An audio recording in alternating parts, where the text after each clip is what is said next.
Where do Africa's treasures belong? Now imagine this headline differently. Imagine if it said, where do Germany's treasures belong? So I'd like to tell a small story about a Nigerian woman who's married to a Belgian and has lived in Belgium for many years. She said once that she was shocked that her son, while being taught Belgian history, was taught nothing about Congo. They teach my son in school that he must help the poor Africans, she said, but they don't teach him about what Belgium did in Congo.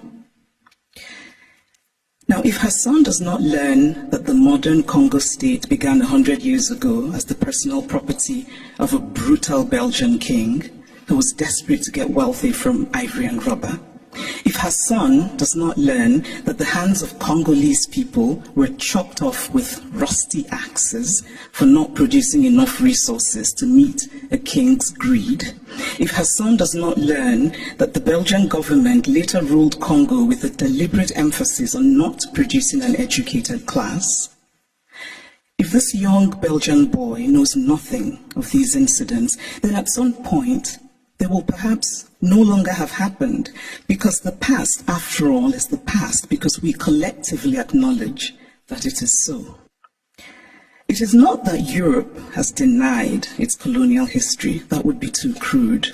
It is instead that Europe has developed a way of telling the story of its colonial history that ultimately seeks to erase that history. The former French Prime Minister, Nicolas Sarkozy, gave a now infamous speech in Senegal, in which he said, "I have not come to deny mistakes or crimes. Mistakes were made and crimes committed. But no one can ask of the generations of today to expiate this crime perpetrated by past generations." This is central to the story that Europe tells itself about its colonial history. It is a story that basically says, yes, colonialism happened, but. And whatever comes after the but is the focus of the story. What the focus on the but does is that it absolves. It frees Europe of responsibility of a significant and traceable connection to the African present, and it allows Europe the glow of charity. But the truth is that the past does not merely tell us what happened yesterday, it also illuminates what happens today. If we acknowledge that present-day Europe is shaped by the Renaissance of 600 years ago, by the Enlightenment of 300 years ago, then surely we cannot say that what happened merely 100 years ago in Africa no longer matters.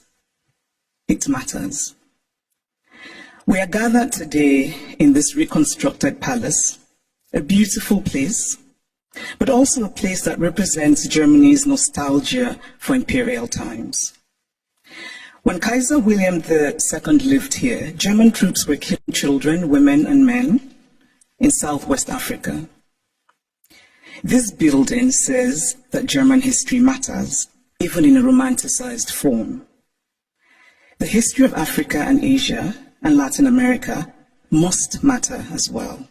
We cannot pick and choose which histories and which points of view still matter, because to do this would be an ugly exercise of brute power. And speaking of power, here's a headline I just read in a German publication. The headline says, "Where do Africa's treasures belong?" Now imagine this headline differently.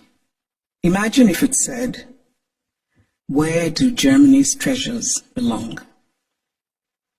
It would be a redundant question, because of course, Germany's treasures belong in Germany.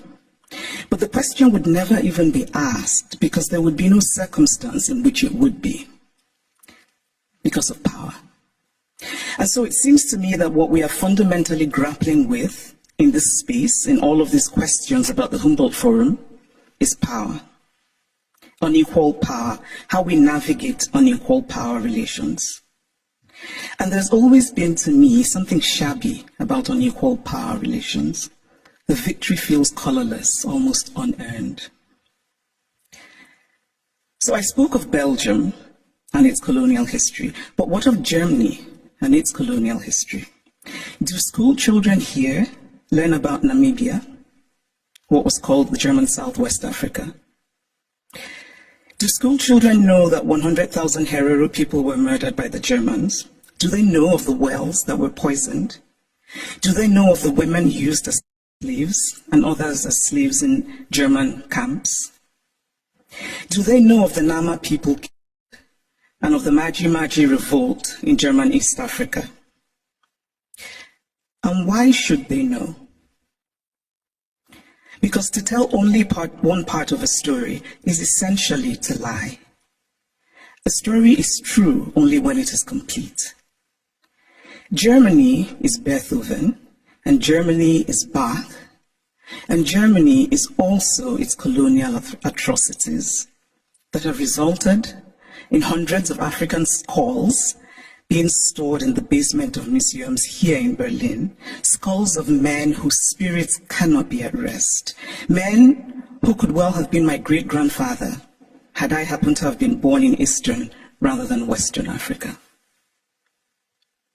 It is only fair to fully own all of the stories of Germany. All countries have parts of their pasts that they're not proud of, that they would rather forget. But it takes courage to face those parts and bring in some light. And this is a time for courage. The courage to hear dissenting voices, such as those of the people who are outside right now protesting. They should be heard and included. They have valid concerns.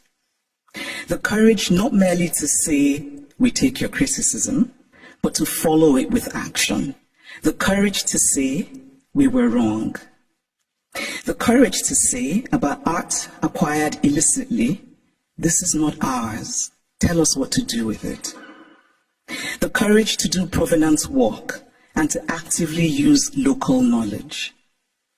The courage to act and to act now and not become crippled by endless planning and endless talking. The courage to believe that it can be better.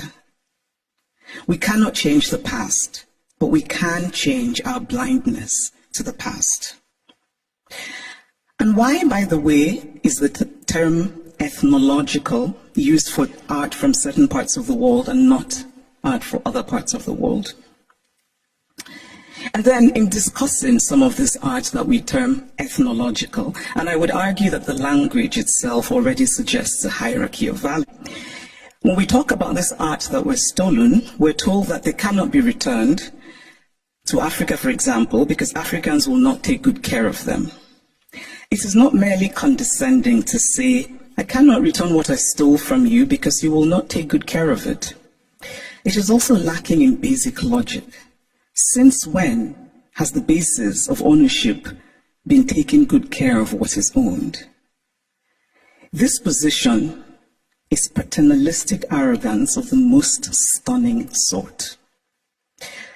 It does not matter whether Africans or Asians or Latin Americans can take care of the art stolen from them. What matters is that it is theirs. The brilliant Nigerian artist Victor Hikameno put it much better than I could, and in very Nigerian terms. He says, if I come and steal your wrapper, and I say I won't give you back your wrapper because you will not tie it properly around your waist, or you will not wash it well, and so the colors will fade, or this or that, all are irrelevant.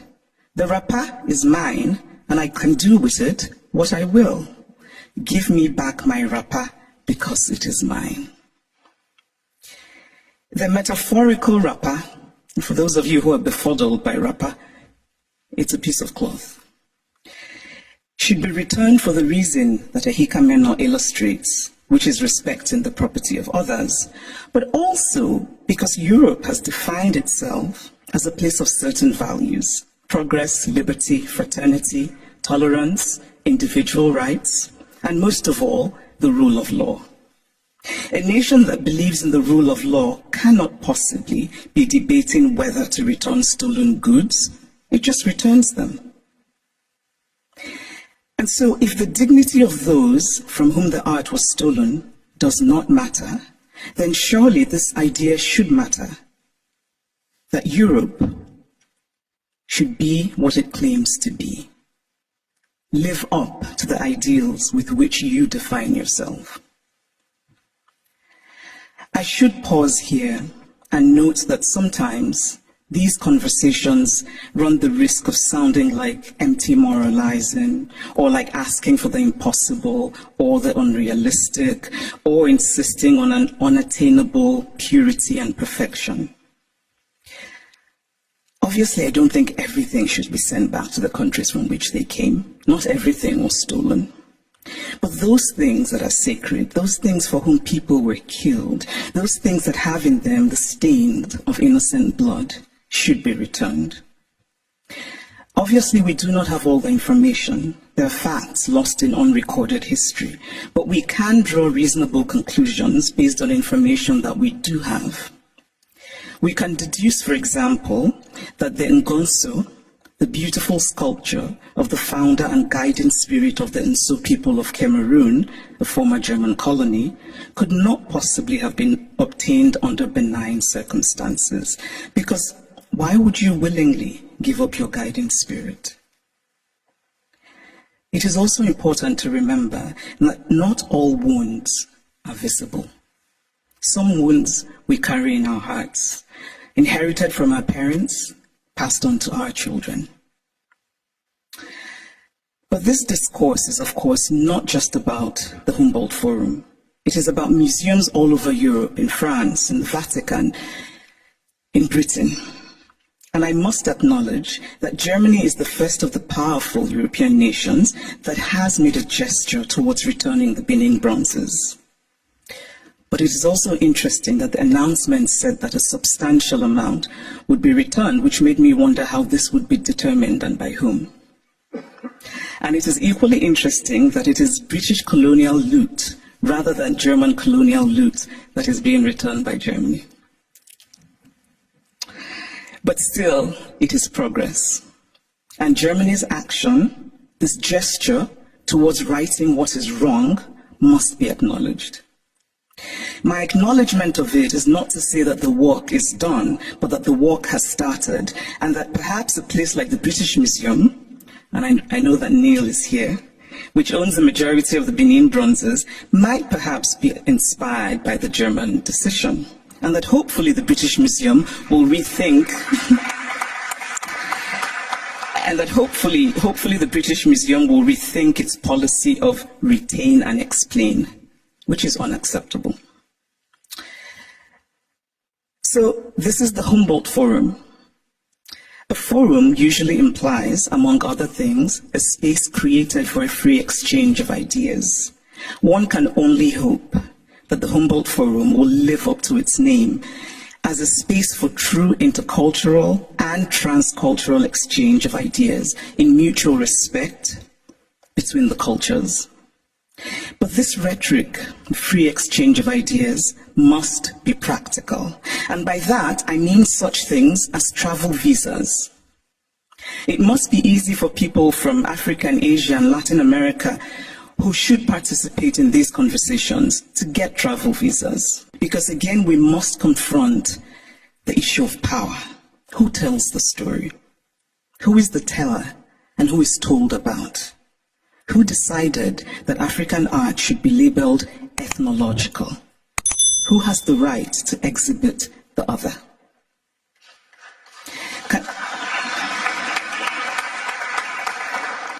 In conclusion, I want to say that I believe very much in dialogue.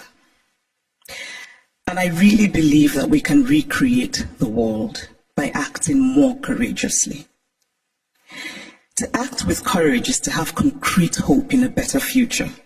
We carve out a small space of the world, we shape and we reshape it, and in that way, small slice by small slice, we walk slowly, yes, but we walk on the path to real progress. Courage and hope are intertwined. Courage is an act of hope, and hope is born of courage. Acts of courage create hope, and there is nothing more essential to the human spirit than hope. So here's to courage.